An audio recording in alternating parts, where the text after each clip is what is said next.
Teachers in Belchertown made a powerful statement to the superintendent and the school committee this morning. 22 News reporter Kate Walsh is live in the studio.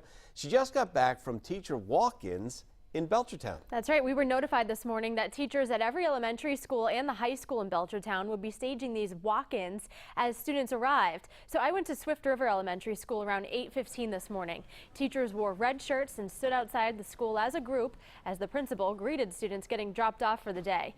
The teachers told me they've been in contract negotiations with the school committee and superintendent since January. Recently, they've entered into mediation because they can't come to an agreement. The teachers hoped this walk-in would show the parents and community just how aggravated they are with these stalled negotiations. There's just some language in the contract that is, I guess, a little unfavorable to teachers. Some issues around scheduling, around how we are being allowed to use our planning time. 22 News went to Superintendent of Schools Carol Coffin's office. She and School Committee Chair Don French gave me this statement saying, quote, "The school committee has made a fair salary offer, but it would be irresponsible to negotiate in the press.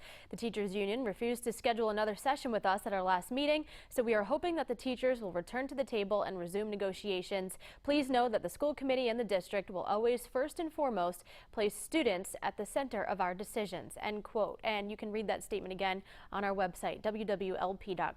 Kate Walsh, 22 News.